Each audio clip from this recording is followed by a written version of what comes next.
And Rob and Elise. And this week is yet another example of just how misplaced President Biden and Speaker Pelosi's priorities are and how out of sync they are with the everyday Americans, the priorities and concerns of hardworking families all across America. People that are tired of paying for all of Joe Biden's failures. When you look at inflation, when you look at gas prices now over 50% higher than they were a year ago. And what is Joe Biden's answer? It's to shut off production in America, jet off to Europe in planes that are fueled by jet fuel, which is fossil fuels, to try to tell other people around the world that we shouldn't use fossil fuels. And then, ironically, the two biggest emitters, China, Russia, are exempt. They're not even going to be participating in this folly in Europe.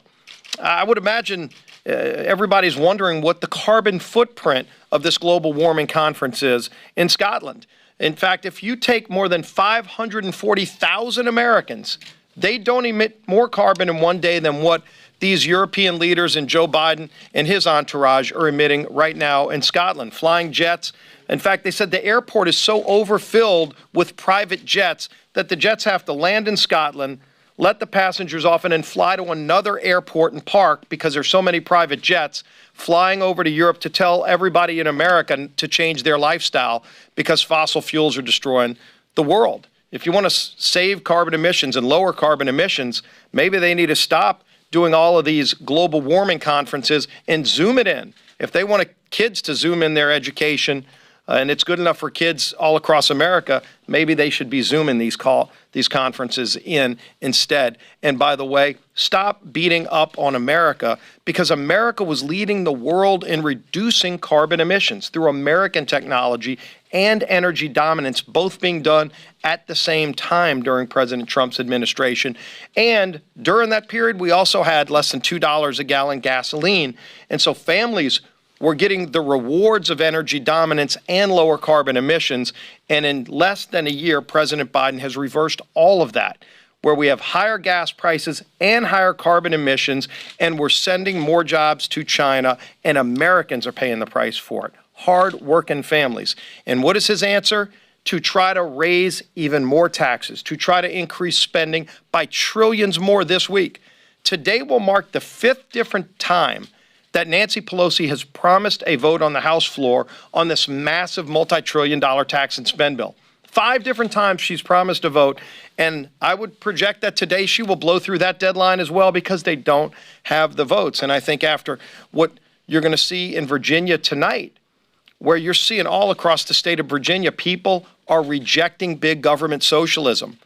They're rejecting these union bosses and these elected officials who are beholden to union bosses, trying to tell parents not to be involved in their kids' education, as Rob Whitman talked about.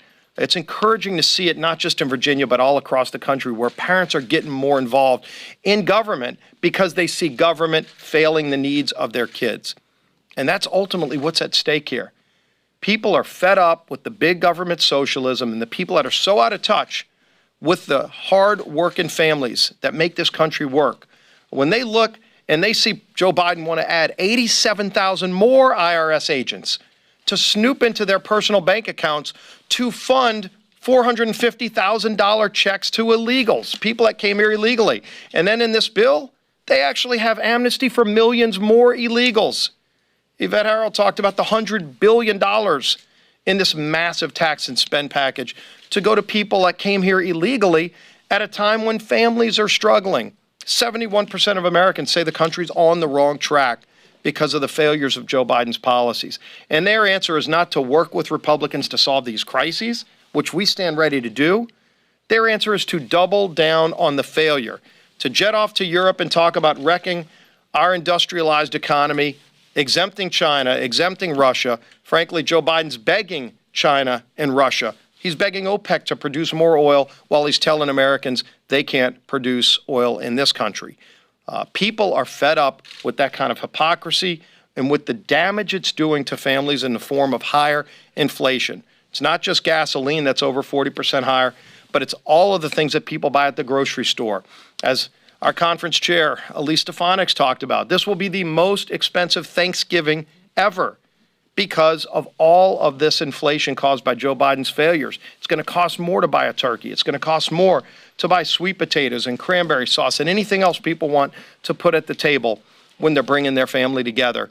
And what is the answer of Joe Biden and Nancy Pelosi this week? To try to double down and raise taxes even higher, including a natural gas tax that will hit all families, to spend trillions of dollars more, including giving $450,000 to people who came here illegally while they're trying to tax families higher on their natural gas bill when they pay for their electricity.